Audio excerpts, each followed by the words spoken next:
wall. On the 7th day of December, 1941, it struck the 11th hour. Every hour after that has been, will be, 0 hour. 48 United States of a free and sovereign America are at war. Every American has his job to do, and the will to do it, and the tools to do it with. Pray God he also has the time. Time, the most vital natural resource of a country at war. Every tick of the clock is time won or lost. Every 60-minute sweep, every 12-hour tour of those relentless hands is turning out carload lots of time for us to use ourselves or to give away to the enemy.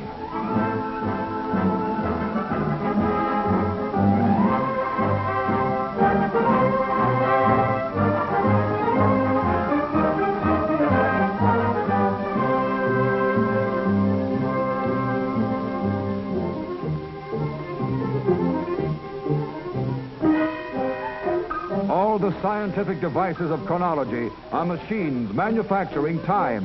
The tool that in our hands means victory. And our hands must be as relentless as the hands of our clocks.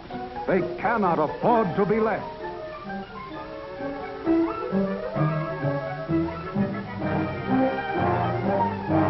Sunrise over Republic Steel. High noon at Willow Run. Sunfall on the Electric Boat Company. Midnight at the Brooklyn Navy Yard.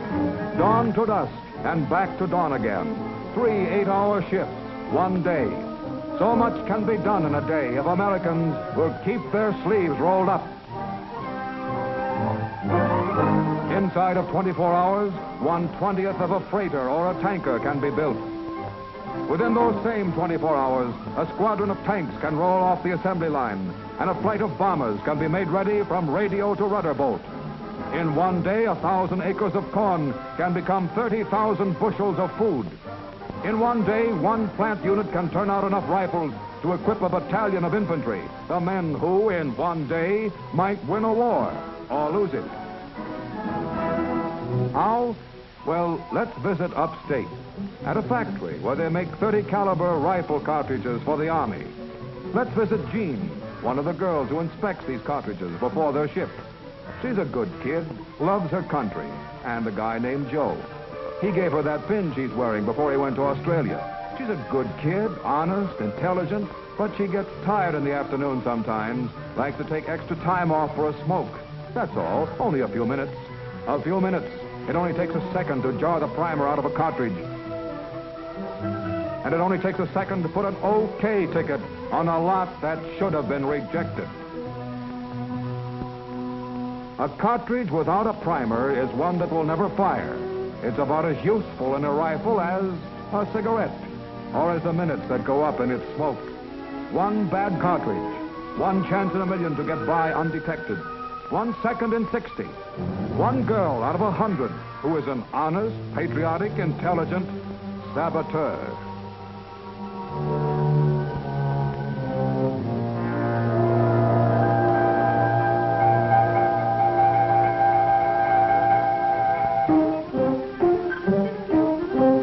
Yes, Jean is intelligent. Intelligent enough to know that one of these bullets in good condition can travel 3 miles. But she doesn't know that a defective one can go halfway around the world. Somewhere in the Pacific, somewhere between the Devil and the Dutch East Indies, is an American scouting patrol.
bad about that cartridge missing fire.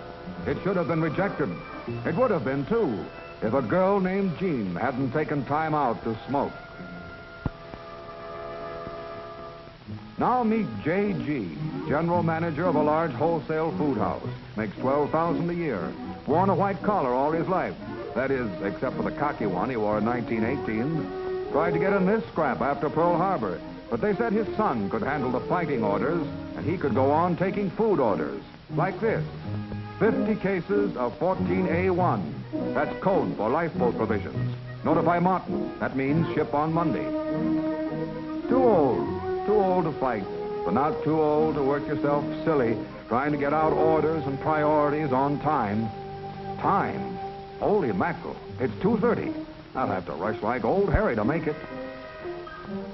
Better tell Mabel where I'll be. Oh, no. Why bother? It's Saturday. That lifeboat stuff doesn't go out till Monday.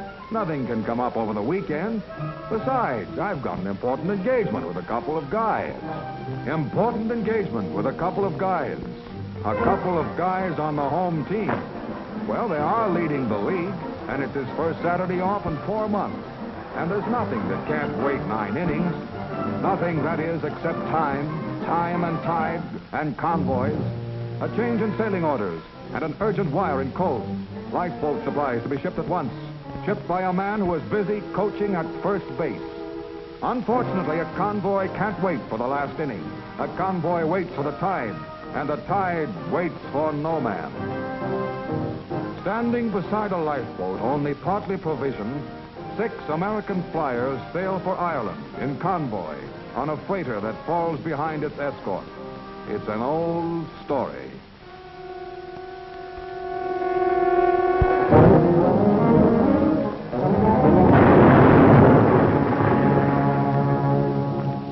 Men sailed for Ireland. 2 of them got there. 1 of them out of his mind. The other one dead. 25 days in a boat provisioned for 10 days. The tide rolls in, J.G., and the clock ticks on. And neither one, in peace or war, will wait for 9 innings.